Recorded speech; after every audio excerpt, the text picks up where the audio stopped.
This week's Sky Cricket podcast is a beautiful morning here in Hertfordshire, where I am, the morning after the first round of championship games. So we'll reflect a little bit on those, but it feels like the start of, well, spring proper or summer at least. How are you, Nas?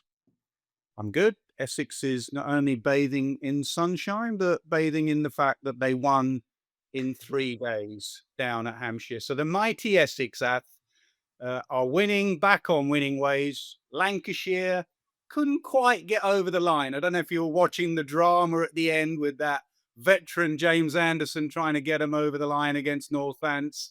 But a few draws, but some things never change. Essex just continue to win. Have you seen the whole week? Have you been following it? I'm sure you have.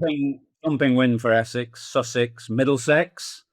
Well, that's your The other side, isn't it, now, for obvious reasons? Lancashire almost getting over the line.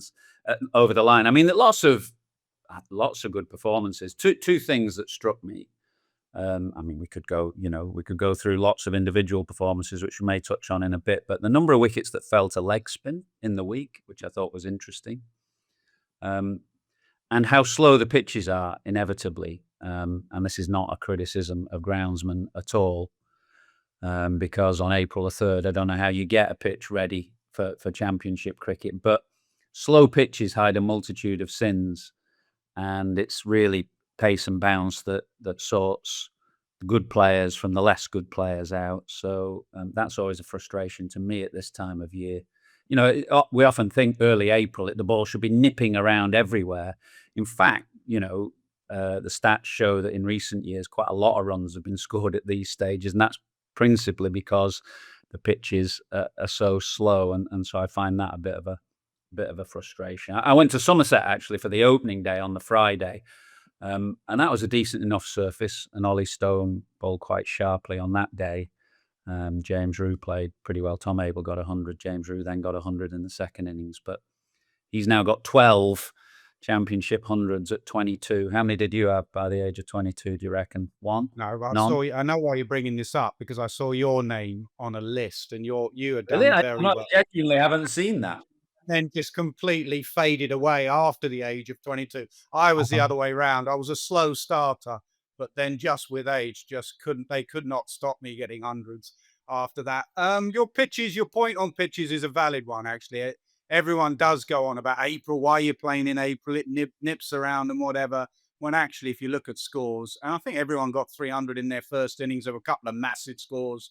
Derbyshire.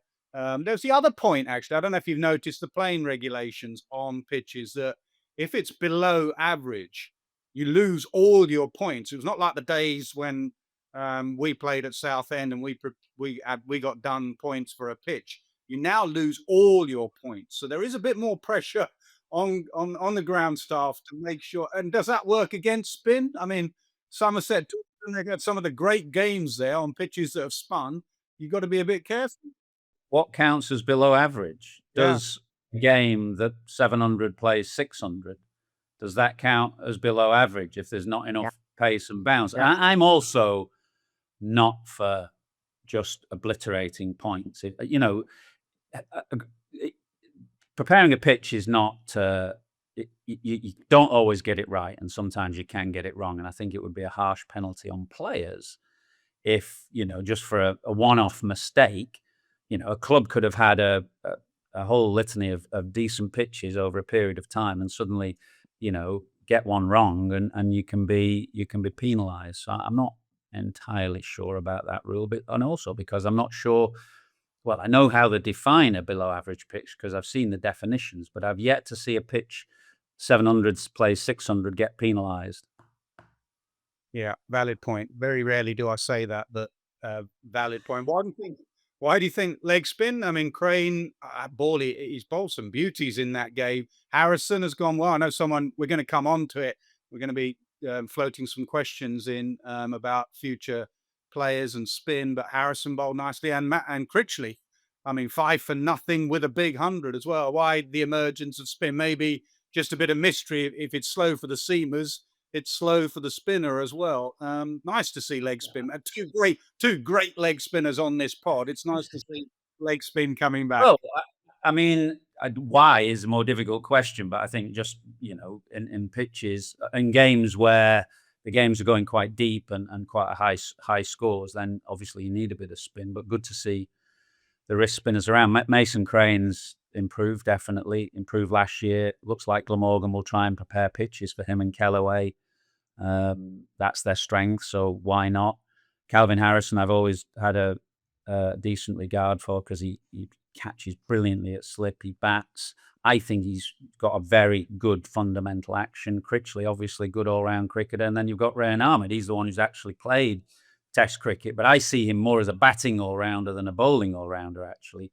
But those four were in the wickets, 20-odd wickets between them in the opening round of games. And yeah, I mean, if you like watching leg spin, as we do, that was a good thing. But you're right, we're out of ideas.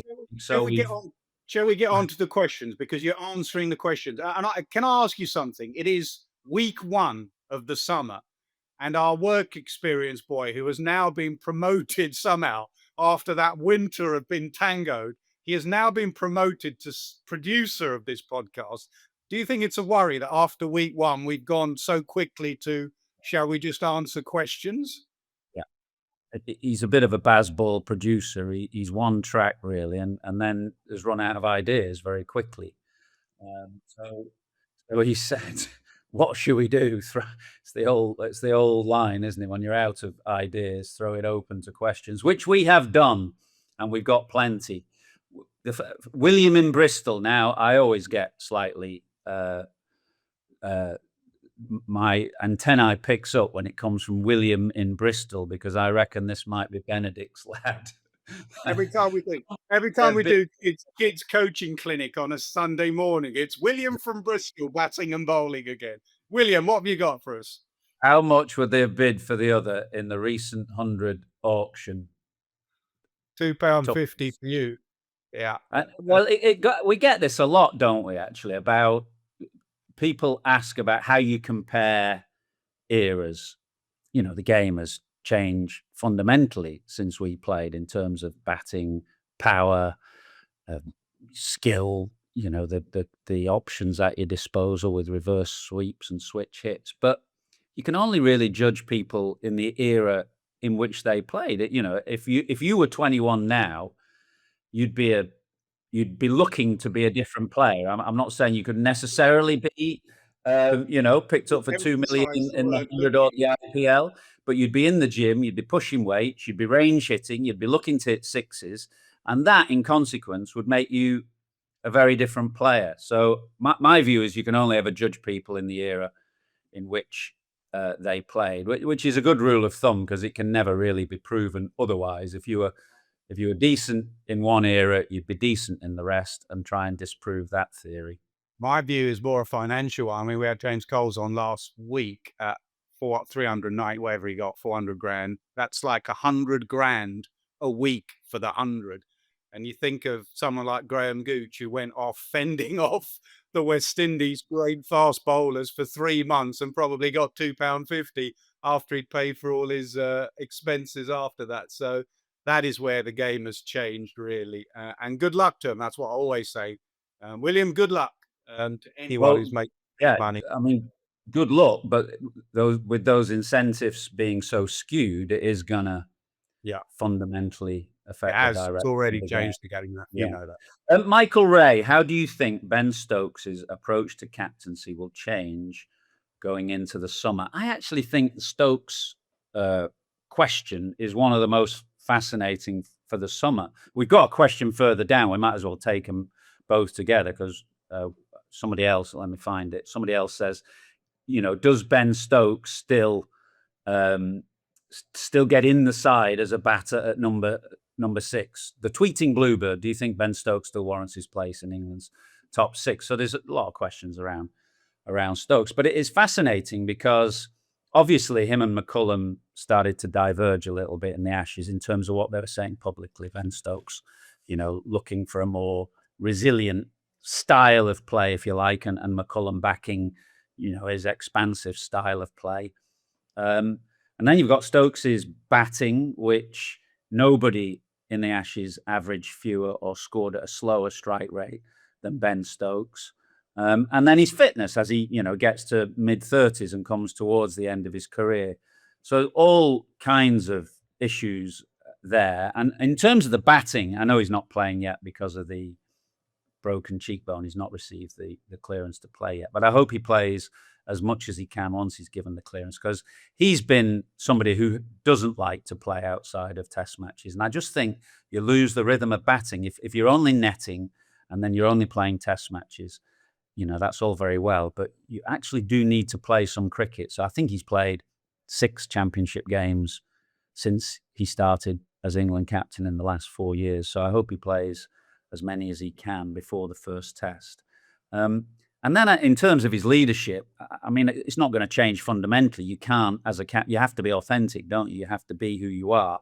But I think it will be more balanced in terms of how they speak and how they approach the game. Clearly, there'll be some changes after the Ashes. And then that partnership with McCullum, which is so important. I can't believe that they would have kept both in place if they hadn't talked to each other and each was not happy, working with the other as they go forward. So they've never fallen out, but they started to diverge in views, and they'll have to be on the same page come the start of the international summer.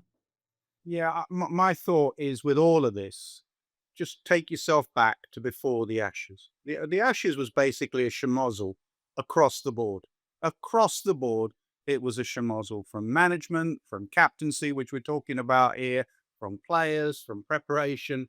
But you have to try and, if you go down that road, you'll like everyone out and everyone that's getting runs in the first week of the county championship in. Just make decisions on each individual player. I said last week, Jamie Smith, Ben Duckett, in my opinion, you go back 6 months, they are fantastic cricketers. They are still fantastic cricketers. And they've got to show people they are that. Smith did that this week with a second innings 100 batting at 3 to save a game. But going back to the question, Stokes, go back 6 months. Were we raving about Stokes, the captain? Have we always been? Yes, we have. We have been, both of us think that Stokes has been probably one of, if not the best captain. And just purely old-fashioned captaincy on gut feel and tactics and man management and empathy. He has it all. But he had a poor Ashes. But he's not the first England captain to have a poor away Ashes series as captain, as we know. The one thing he could probably bring right now is clarity because of that word authenticity. McCullum's come in, McCullum stayed on. What is going to be the messaging, not only to the team, but to county cricket? The messaging before was you have to play a certain way to come in. What is the messaging now? I think the biggest things are 2 things. One, Stokes, take care of your own game because it has fallen off because of all those injuries. The best thing Ben Stokes could do is go back to batting the way he used to and getting runs. But the second thing as a captain is absolute clarity. And my message would be the biggest thing any player can do is you're going to be judged on runs and wickets and catches. Nothing else. Nothing about how you play and run towards danger and all that. You are now going to be judged on runs, wickets, and catches, and nothing else. We had a lot of questions, actually, that not included the specific ones, just about, your point about they've all survived after a shambolic winter. And a lot of people saying, why, or where's the accountability? There are 2 separate things that I think they're, as a group, coach, captain, director of cricket, to all be in place after that winter is they're extraordinarily lucky to be given the chance to put things right, which is not to say that necessarily it was a bad decision to show faith with them, because people can mess up. And if they realize that they've messed up, then they can look to put things right. But there are very few walks of life, I think, where you'd have a winter like that with so many things going wrong, where you'd be given the chance to put things right. Chak Shu, if McCullum was your coach, how would you have batted and captained the side? Well, first of all, I'm not sure if McCullum was coach, I might necessarily have been picked in the side and certainly not to captain it. Well, he wasn't. Stokes said that when I asked him, would you pick Atherton and Cook? He said no. Good point. But one thing that fascinated me in the winter, actually, and it just shows again how far the game has changed. You remember when Harry Brook was pushed up to number 3 in the World T20 World Cup. He was pushed up to number 3 against, was it Pakistan, I think, wasn't it, up in Kandy. And at the end of that game, because Brook got 100, you know, I had to do the post-match, and I asked him, how did that decision come about?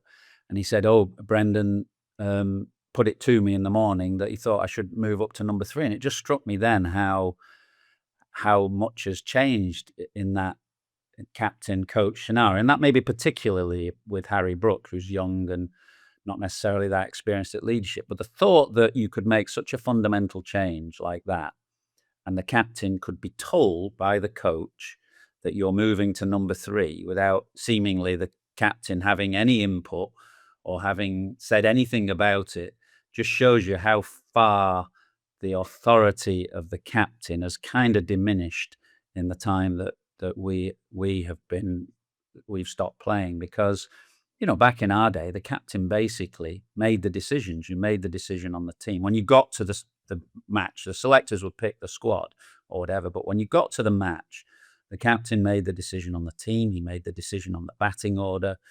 You'd obviously work with a coach, but you'd make the key decisions on the field.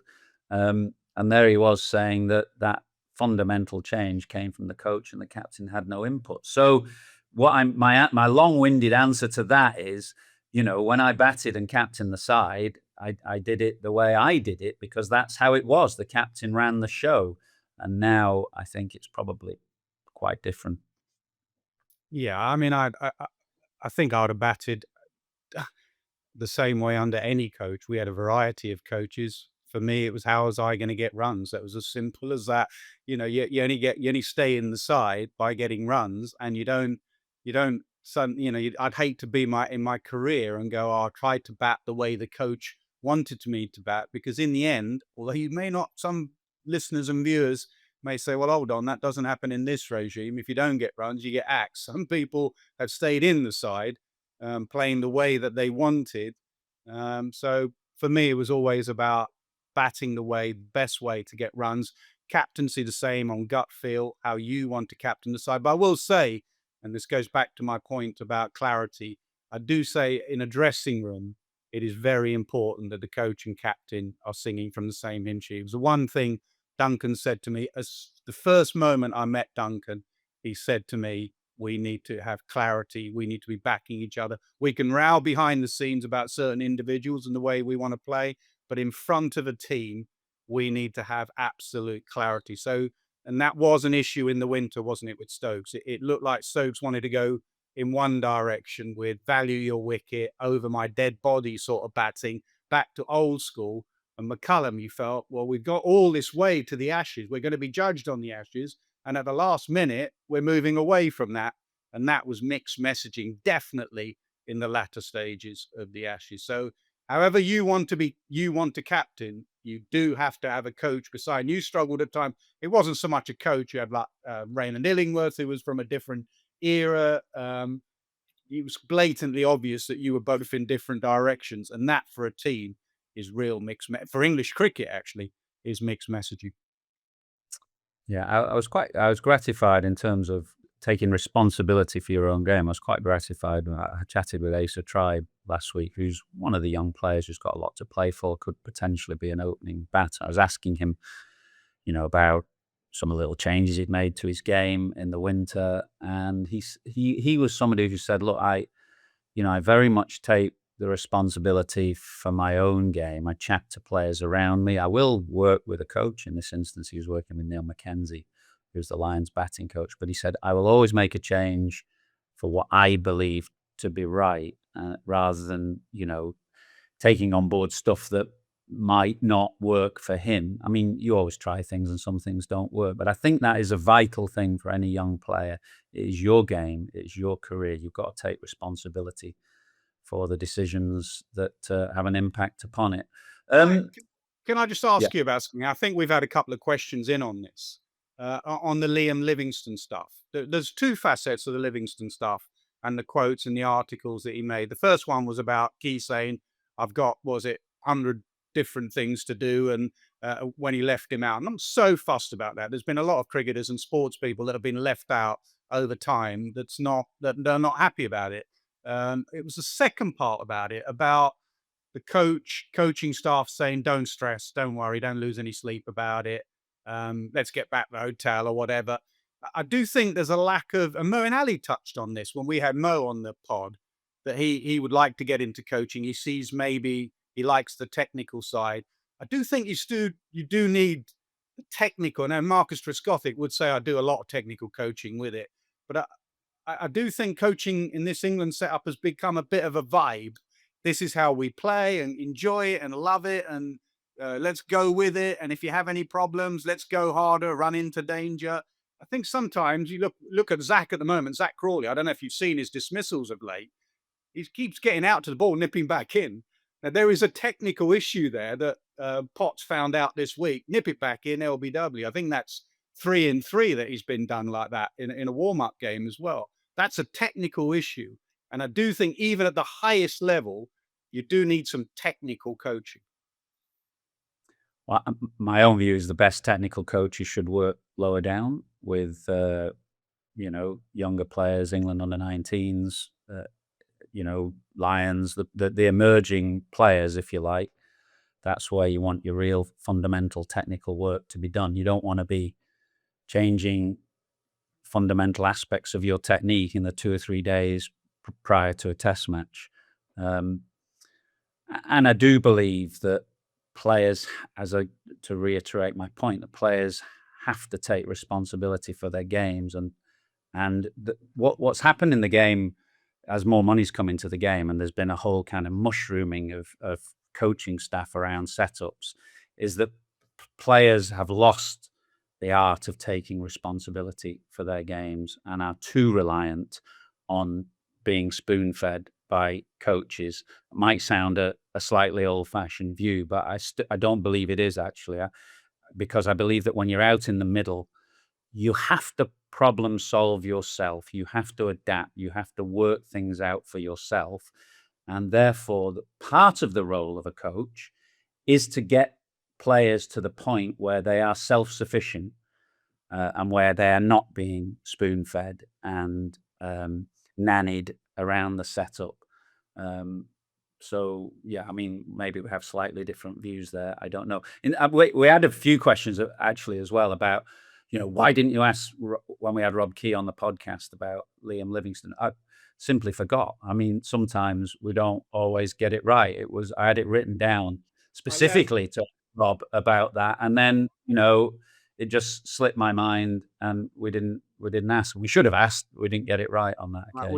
We left the stand and we walked down. I got to the bottom. I went, we didn't do the Livingston question. I WhatsApped you, and you just had that emoji with your hands over your face. That was it. Yeah, we forgot. Sorry. Okay, a lot of questions around England's test team selection, balance, direction. Sutyan Chantor, for England to become a complete side that's more consistent in test cricket, is the bowling or batting that needs an uplift? Well, in terms of the winter, but both is the fundamental, and catching all aspects of the game. But I do think generally that the batting looks, I mean, if you think of it, Bethel, Root, Brook and Stokes are locked in there, and probably Duckett as well at the top of the order, although we'll come to that question about the openers.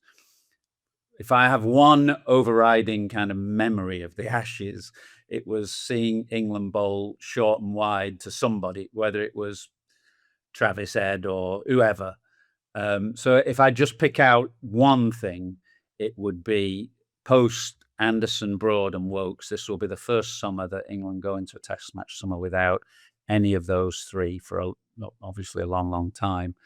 Then it's the quality, consistency and skill of the bowling that in the end will determine how successful England are this summer. Yeah, there's talent in that batting. I mean, I think, was it you that was saying Duckett about 6 months, 9 months ago could be in the list of best all format batters around the world? And you've got Bethel, who is a wonderful talent, as we saw in Sydney, and has seen across formats now. He's got a 50 over 100, he's got T20 100, and then you got one of the greatest batter we've ever produced, Rook averages 55.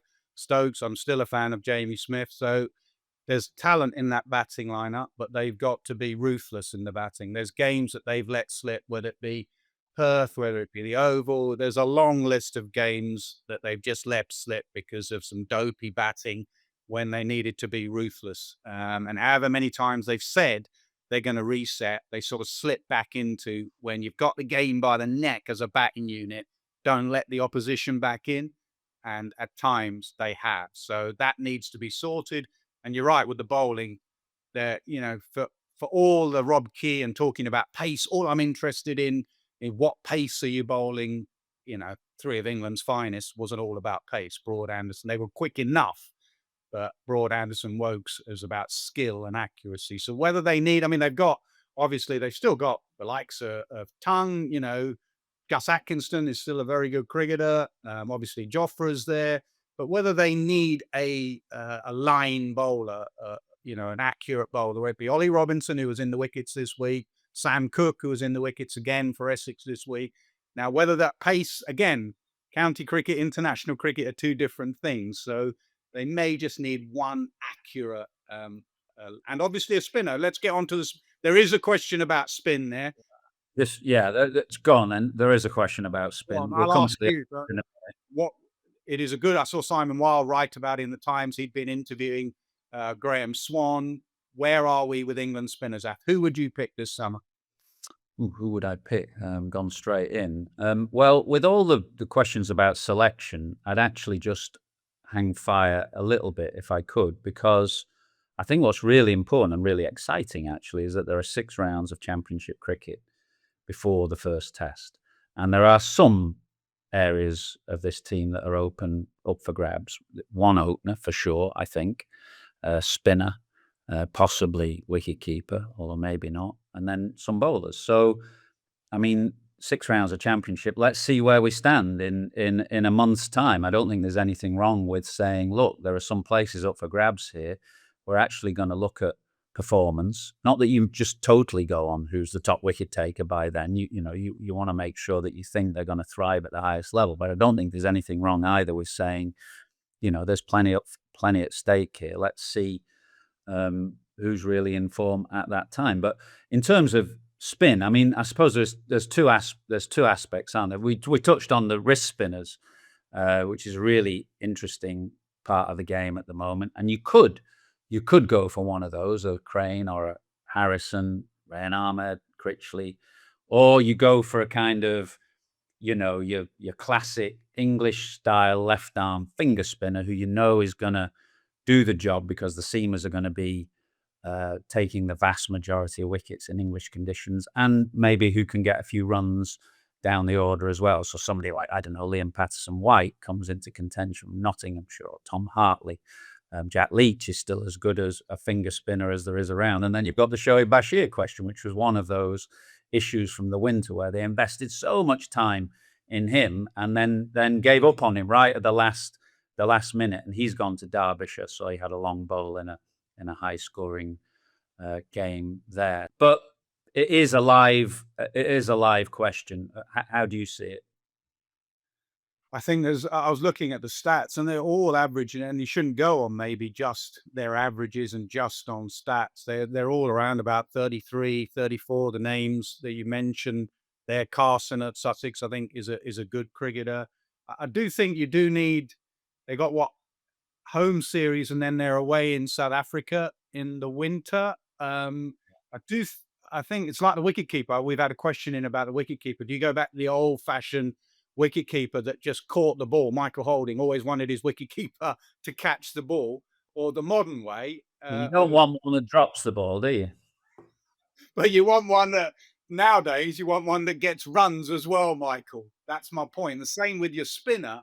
I do think that in England, and I moved away from Tuffers, who I really rated as a bowler, loved Tuffers as a bowler, to Ashley Giles, who was more complete cricketer. So I do think in English cricket, you need that complete cricketer. So I'm more of that sort of, I think Calvin Harrison, I think he was batting 3 and 4 in the Championship game. He's got first class 100. So it's not like all those names we've mentioned, a lot of them actually, Coles, we spoke to him last week about playing that role. Dawson, I quite like that sort of cricketer, unless your spinner is just world class.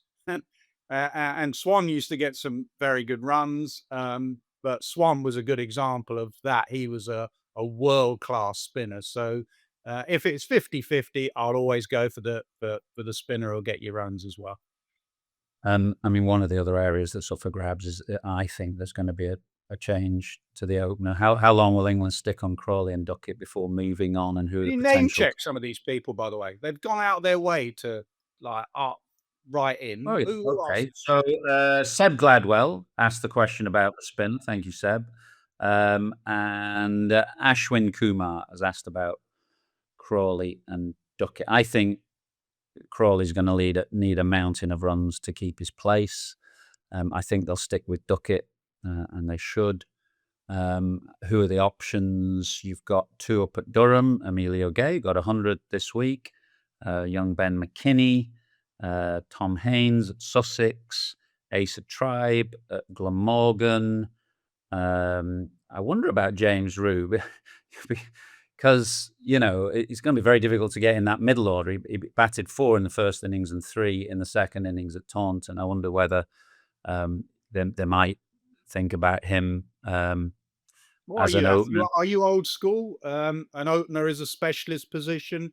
Could you open with Rue? Could you move Bethel up to open and have Rue at 3? He's getting to a stage, James Rue, where his argument for being in the side is almost like it's a non-negotiable. He's getting so many runs.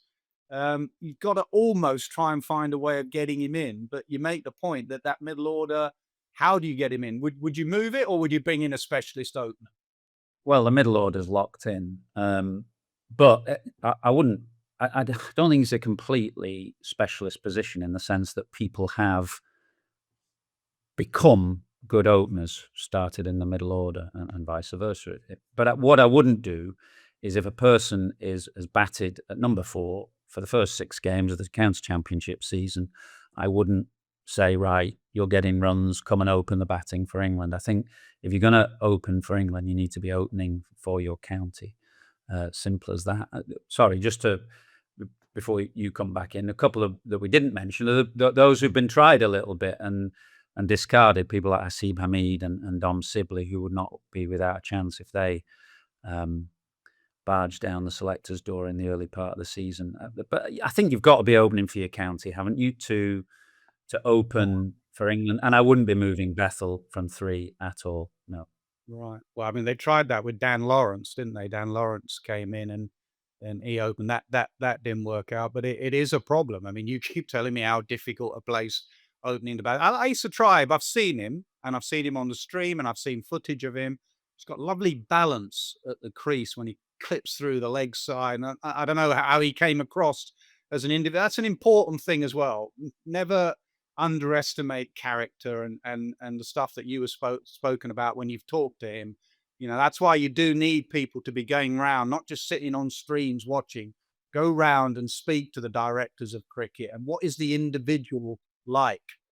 An interesting point that you make, and it's worth pointing out, actually. I see a lot of stuff, quite a lot of criticism on the back of when it emerged that McCullum's not going to be over until, I don't know when it is, middle end of May or whatever. And obviously they can watch every ball on a stream, but it's worth making the point that actually England's scouting and selection network is much more in depth than simply Key and McCullum and Stokes looking at streams. They've got scouts at every championship game, and those scouts will be writing detailed reports about. They'll have a long list of players for openers and spinners and in various positions, and those scouts will be sending in detailed reports.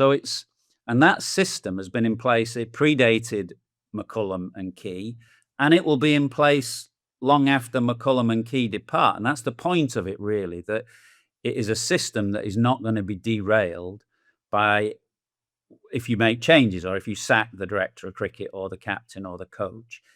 It's there embedded. And it's just worth making the point for people who don't know that it is a very detailed setup that England have, and it's been there for a long time. And people shouldn't or won't fall through the net. If you're young enough, good enough, you'll be seen, you'll be watched, you'll be reported on. Now, it's still always for the likes of Key and McCullum to make their choices and go with the players that they want, and that's always been the case. That director of cricket and captain and coach will go in a certain direction. That's their right. But every player will be watched and will have a decent chance if their performance is warranted. It's good to talk, Ath. I mean, I remember when we picked Michael Vaughan, the amount of phone calls I made to various people at Yorkshire and other counties and selectors about Vaughan, and he was averaging 33 or whatever. And they kept saying, oh, he looks a pretty player, but he keeps getting out. But they all kept saying, but he's got something about him, this lad.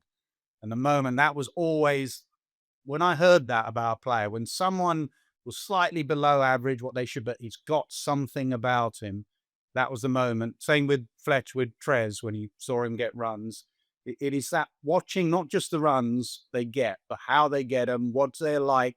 You were there when Vaughan and Trescothick came into the dressing room. Were they high maintenance in any way? Did they seem like they knew their game?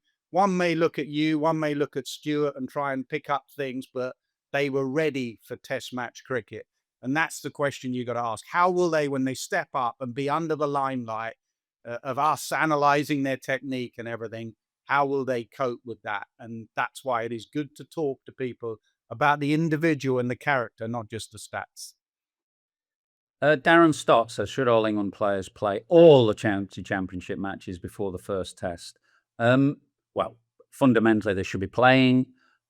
We made that point on last week's podcast about the Sheffield Shield and Alex Carey and Scott Boland, who played all the Shield games outside of the tests. So fundamentally, England cricketers should be playing.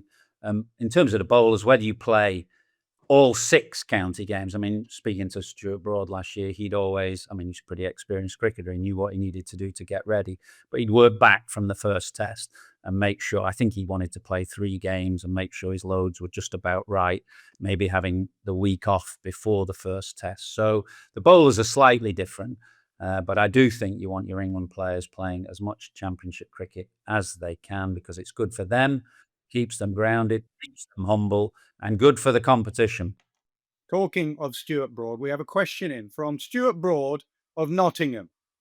Will Athers update his dress sense this season, or just stick with the same shirt and jumper yet again? That's from a Stuart Broad, second best ever England cricket bowler after James Anderson by some distance, from Nottingham. I was amused by the fact that he said shirt and jumper in the singular, not plural. But, that shirt and jumper has been keeping me going for 30 years. Why change a good thing now? We haven't seen much of Broady recently. Oh, no, I wonder why. Okay, we've had quite a lot about next generation players. So till 5675, who's going to be the next up and coming players? Lee Penfold, which young county player should England fans watch for the future test selection? So quite a lot about those. I mean, I guess there are 2 bands here, aren't there? There's the guys who are just about ready to step in now, and you'd put people like James Rue and James Coles. They're in that position, aren't they? They're pushing right now, and if there's an injury or whatever, there's openings, they're ready to go. And then you've got players a bit younger who you're thinking, well, in 2 or 3 years' time, they might be absolutely ready to go and very exciting. And they're often the ones that at the start of the season now, which is an optimistic time, that you look at and think, keep your eye on him. There's one young lad, I watched a bit of the Middlesex stream. A couple of good young seamers, haven't they? Yeah, they've got 2 good young seamers. And on the last day, Seb Morgan, who's played for England under 19s, he's only 18, I think. But he got 4 wickets, and he's somebody I'd be keeping an eye on I'm not saying, ready now at all. This is again, they're like 3, 4 years time. But yeah, I thought he looked skillful and he kept coming in on a very slow pitch at Lords. And that Thomas Rue is in that position as well. I was down at Somerset Friday, as I said, and they're all talking about Thomas Rue, who's still at sixth form, got some exams to do, has just pocketed 80 grand in the 100, so it'll be the envy of all his mates at school, I'm sure. But he's another one in that position where, really exciting for the next few I, years. I was going to name those two actually, and proof that cricket is in the blood. Thomas Rue, the way he batted in that under-19. You said to me last year, we keep going on about, James Rue, his brother looks a better player. Every time I put on my TV, on my phone or whatever, the Rue brothers, they just get runs for fun. Batting's not that easy. And young Charlie Allison at Essex, I don't know if you've seen much. Run, Yeah, he's a good cricketer actually, and that, again, cricket's in the family. I know Ben, his brother, very well. I've worked with Ben quite a bit, and we saw him last year in the final, 50 over final at Trent Bridge. So Charlie Allison, who's made a good start back, and they tried him up the top of the order. It didn't quite work. They moved him into the middle order, and he's getting some very useful runs. Well, the showpiece event of the summer is the Women's T20 World Cup, really. June and July, it's getting, the kind of key summer months there. And we've had a couple of questions in. Ardit Chakrabarti, do you guys feel England's women start as firm favourites in the up-and-coming home World Cup in June? Or could it be anyone's game on any given day, including the final at Lords? And Hannah Davis said, who will be the breakout star for England women in the huge summer coming up? 2009, wasn't it, that England won the T20 World Cup when it was on home soil? And I suppose for the host, it's a combination. There is an advantage in terms of knowledge of conditions, being in your home conditions, getting all the support that you'll get. But also with that comes a little bit of added pressure, which there will be on England this summer. I don't, for myself, think you can move away from Australia as favourites, but England will surely be helped by being at home, albeit with that little bit of added scrutiny and pressure.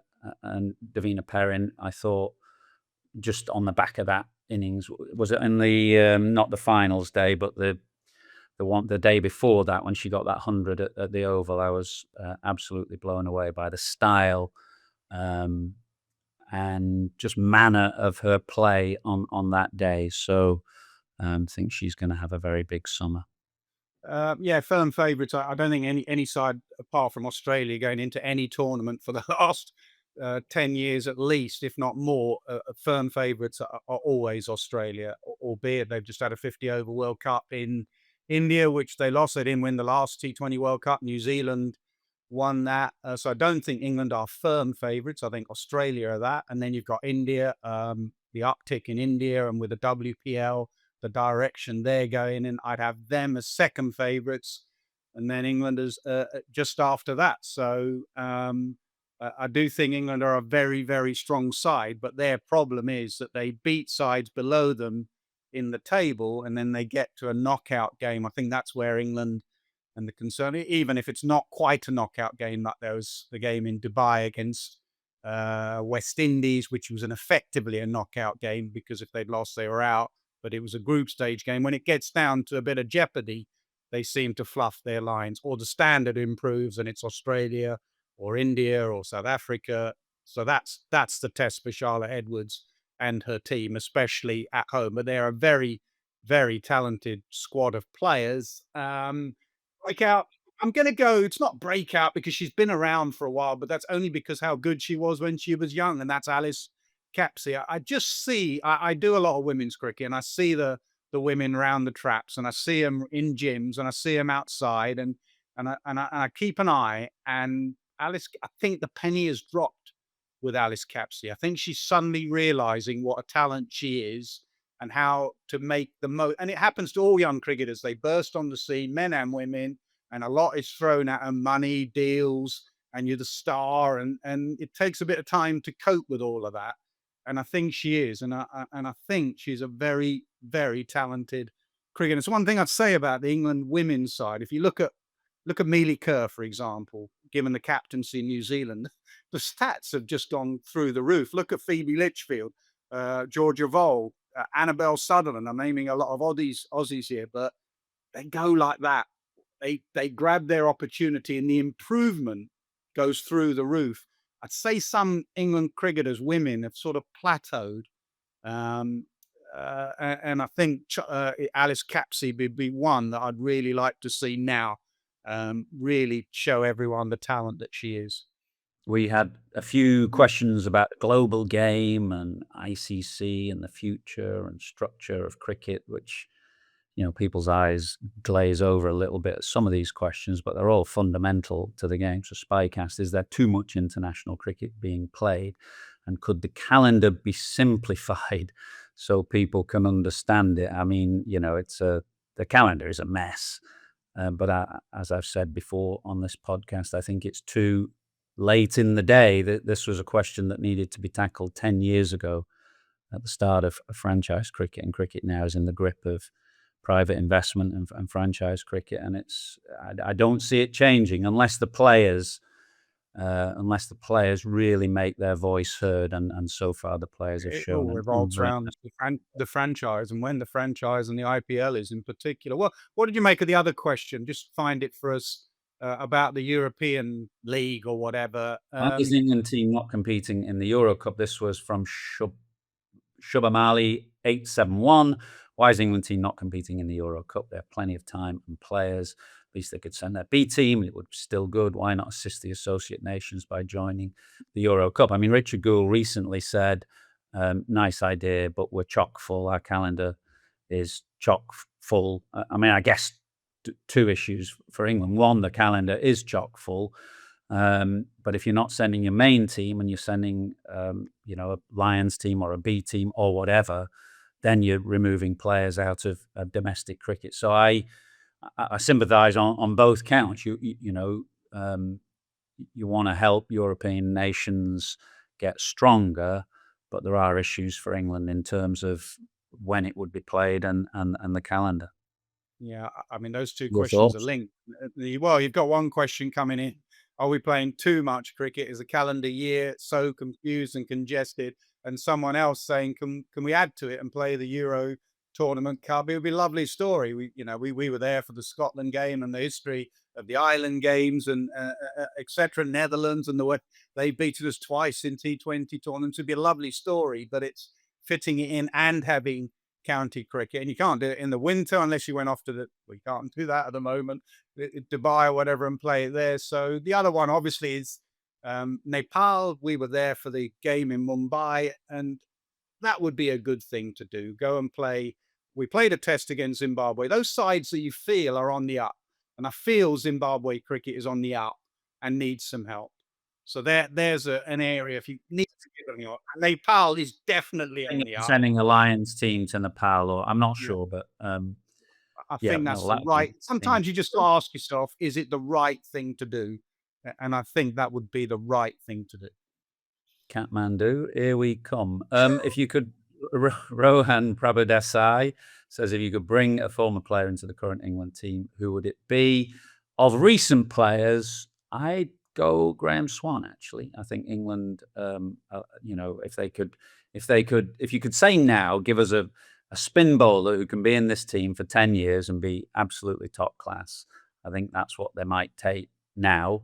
And therefore, of recently retired players, he might be the one that I'd take.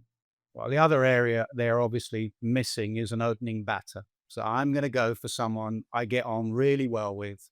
I've played a lot of cricket with. Many of those, by the way. We do a lot of work together. He's my old mate. So I'm going to go with Graham Gooch, not Michael Ath. Graham Gooch. I mean, he was one of the greatest players I've ever played with. Loved playing for England. So they need an opener. Bring back Gucci. If you could, James Ashby, a bit of kind of nostalgia here. If you could relive an over, batting, match winning, spectating, or commentating, which would it be?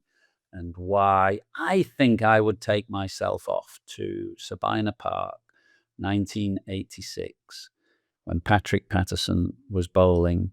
I'd quite like to be commentating on that particular day, I think. West Indies, was it 1986? I think it was. Brilliant, right at the top of their game, mid-80s, passionate crowd, full house, Sabina Park.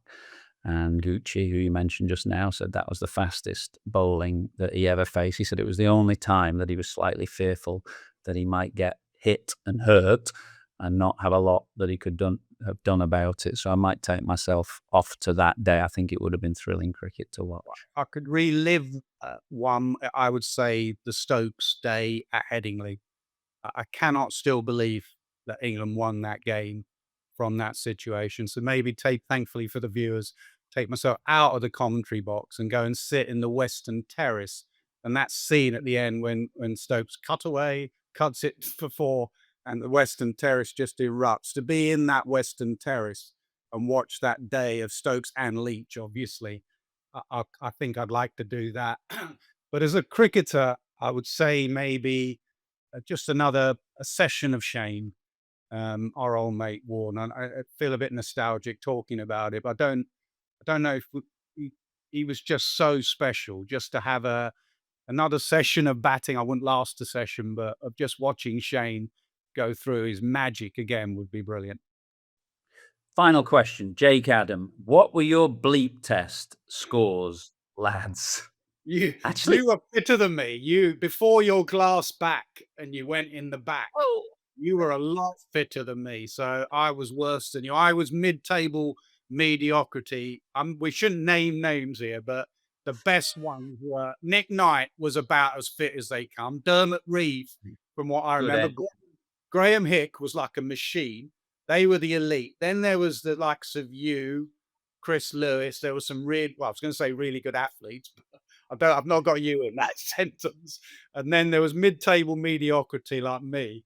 I'm not going to name the old toughest. Actually, you know, what I remember is, I can't remember which tour it was, but the minimum requirement was 14. You had to get past 14, which I don't think is, I think it was, they don't do bleep tests now. They do a slightly different variation of it, but I think 14 was quite a reasonable effort. But the people always look back and think that we weren't very fit when we played. I don't think that's actually true. I think what's changed, I think we were kind of aerobically pretty fit in terms of running, but the weights, that's where it's changed. The physique of cricketers now, particularly batters, is totally different to how it was. I mean, you know, we did weights, but it wasn't a big part of your routine. And now, of course, with the six hitting and the requirement to whack the ball over the rope in T20, I think that is what has changed. I would imagine aerobically we're not far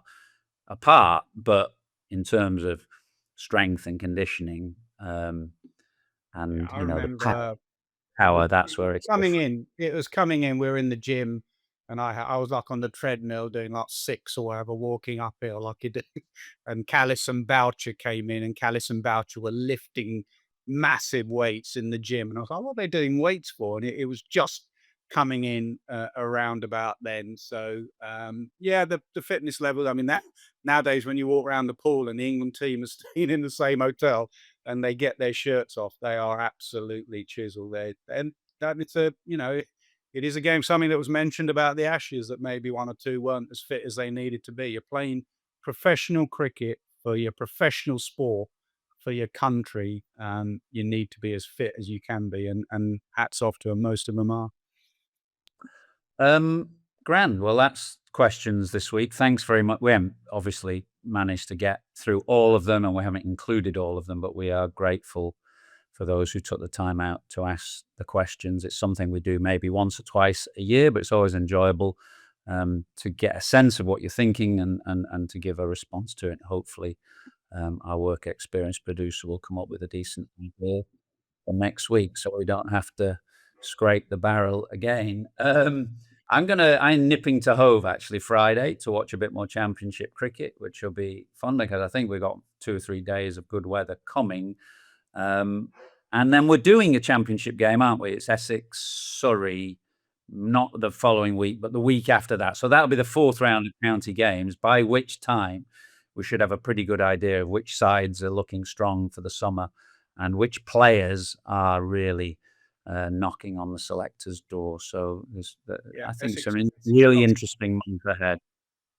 Essex, we've got Somerset at home. I might pop in because I saw your article on Somerset. You really milked those Somerset members. They all love you now. So I'm going to go.